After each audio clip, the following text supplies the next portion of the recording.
Hi అండి, అందరికీ నమస్తే. నేను మీ Gayatri. Welcome to Gayatri cookings and blogs. ఎలా ఉన్నారండి అందరూ? నేను బాగున్నాను. మీ అందరూ కూడా చాలా చాలా బాగుండాలని మనస్ఫూర్తిగా కోరుకుంటూ ఈరోజు వీడియోలోకి అయితే వెళ్ళిపోదాము. వీడియోలోకి వెళ్ళే ముందు ఎవరైనా కనుక మన ఛానల్ని ఫస్ట్ టైం చూస్తున్న వాళ్ళైతే లైక్ చేయండి, షేర్ చేయండి, సబ్స్క్రైబ్ చేసుకోవడం అస్సలు మర్చిపోవద్దండి. మీరు ఇచ్చే సబ్స్క్రైబ్ అనేది నాకు చాలా సపోర్టివ్గా ఉంటుంది. ఈరోజు అయితే రెసిపీ వచ్చేసరికి గుమ్మడికాయ పెరుగు పులుసు అండి. చాలా బాగుంటుంది, హెల్త్కి కూడా చాలా మంచిది. దీనికోసం నేనైతే పావు కిలో గుమ్మడికాయని ఈ విధంగా పీల్ చేసేసుకొని చక్కగా ఈ విధంగా చిన్న ముక్కల్లాగా కట్ చేసి పక్కన పెట్టుకుంటున్నాను. ఇది నేను చేసిన రెసిపీ కాదండి, అక్క చేసిన రెసిపీ. అక్క వాళ్ళ ఇంట్లో అయితే ఈ రెసిపీని అయితే చేసామన్నమాట. చాలా బాగుంది, అలాగే హెల్త్కి కూడా చాలా మంచిది. ఈ విధంగా చక్కగా ముక్కలు చిన్న చిన్నవిగా సైజ్ మీకు కనిపిస్తున్నాయి కదా, ఈ విధంగా కట్ చేసుకుంటే సరిపోతుందండి. ఈ విధంగా అన్నిటినీ కట్ చేసుకొని ఉప్పు, పసుపు, కొద్దిగా వాటరు అంటే ఒక టీ గ్లాస్ నిండా నీళ్లు పోసి ఉప్పు, పసుపు వేసి ఈ విధంగా ఉడికించి పక్కన పెట్టుకోవాలి. ఎక్కువ ఉడకాల్సిన అవసరం లేదు. ఒక 80% గుమ్మడికాయ అనేది ఉడికితే సరిపోతుంది. ఎక్కువ సమయం కూడా పట్టదు. ఒక 5 నిమిషాలు అయితే ఉడికిపోతుంది అనమాట. ఇప్పుడు దీంట్లోకి మనం మసాలాను అయితే ప్రిపేర్ చేసుకోవాలి. మసాలా కోసం ఒక 7-8 పచ్చిమిర్చిని, అలాగే 2 ఇంచుల అల్లం ముక్కని తీసుకొని పచ్చిమిర్చిని ఫస్ట్ అయితే ఆయిల్లో చక్కగా ఫ్రై చేసి పక్కన పెట్టేసుకోవాలి.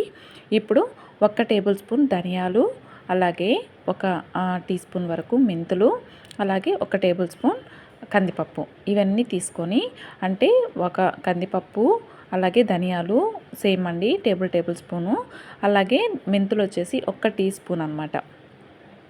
ఇవన్నీ కూడా ఒక 2 గంటల ముందుగానే పెట్టుకోవాలి. చక్కగా నానిపోవాలండి.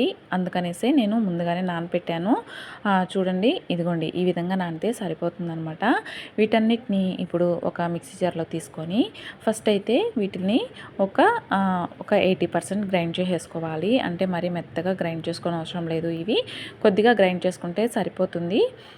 ఇదిగోండి ఈ విధంగా గ్రైండ్ చేసుకున్న తర్వాత వేయించి పక్కన పెట్టుకున్నటువంటి పచ్చిమిర్చి, అలాగే 2 ఇంచుల అల్లం ముక్కను కూడా యాడ్ చేసుకొని ఇప్పుడు ఈ పేస్ట్ని చక్కని బాగా మెత్తగా వచ్చేంత వరకు ఇప్పుడు పేస్ట్ చేసుకొని పక్కన పెట్టుకోవాలి.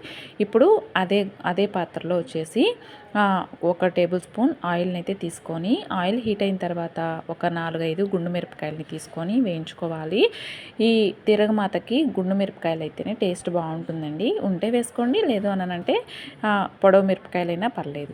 ఇప్పుడు 1 టీ స్పూన్ వరకు ఆవాలను కూడా తీసుకొని, ఆవాలు అనేది బాగా చిటపటలాడాలి. జస్ట్ వేగి అట్లా వేసేయొద్దండి. ఆవాలు రెండిటిగా పేలితేనే టేస్ట్ అనేది బాగుంటుంది. ఇప్పుడు 1 టీ స్పూన్ వరకు ఇంగువను కూడా యాడ్ చేసుకొని, ఒక టమాటా, అలాగే 2 ఆనియన్స్ ఈ విధంగా కట్ చేసుకొని వీటిని కూడా ఆయిల్లో చక్కగా ఫ్రై చేసేసుకోవాలన్నమాట. ఈ విధంగా టమాటాని వేయడం వల్ల బాగుంటుందండి. టమాటా చాలామంది పెరుగు చట్నీలో వేయరు కదా, దీంట్లో గుమ్మడికాయ పెరుగు పులుసులో ఈ విధంగా చేసి చూడండి. మీరు టేస్ట్ అయితే జన్మలో మర్చిపోలేరనమాట. అంత బాగుంటుంది టేస్ట్.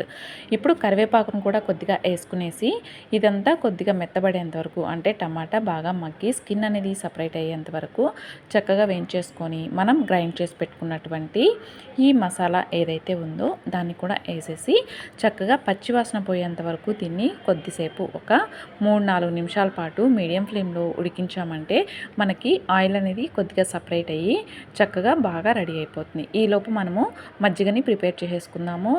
అర లీటర్ పెరుగుని తీసుకొని మిక్సీలో వేసుకొని కొద్దిగా వాటర్ని వేసుకొని ఈ విధంగా జిలికి పక్కన పెట్టేసుకున్నాం. మీరు సపరేట్గా అయినా జిలుక్కోవచ్చు.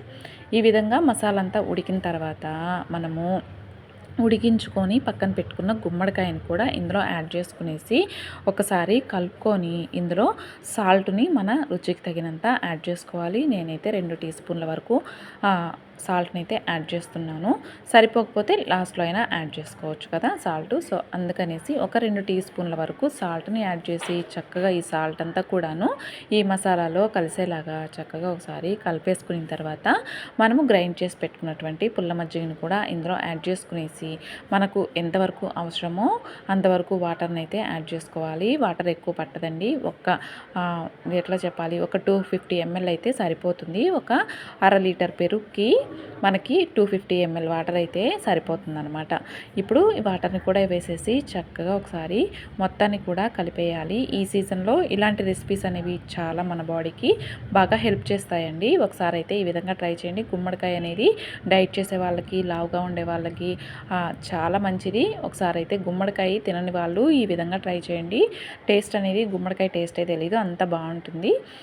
ఇప్పుడు ఫైనల్గా ఉడుకుతూ ఉన్నప్పుడు కొత్తిమీర, కరివేపాకు వేసుకునేసి ఒక ఉడికిన తర్వాత, అంటే ఈ విధంగా ఉడికిన తర్వాత మనము స్టవ్ ఆఫ్ చేసేసుకున్నామంటే మనకి చాలా రుచిగా ఉంటుంది. అలాగే మనము దీన్ని ఒకసారి చపాతీలో ట్రై చేయండి, చాలా బాగుంటుందండి. చపాతీలో ట్రై చేస్తారంటే ట్రై చేయని వాళ్ళు ఎవరైనా ఉంటే కనుక ఒకసారి ఇలా ట్రై చేయండి. చాలా మంచి కాంబినేషన్, చాలా బాగుంటుందన్నమాట.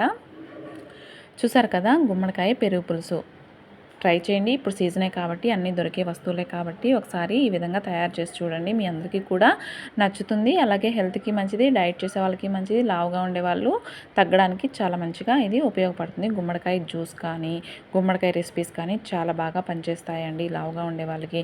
ఈ రెసిపీ నచ్చుంటే సబ్స్క్రైబ్ చేసుకోండి. Thank you for watching.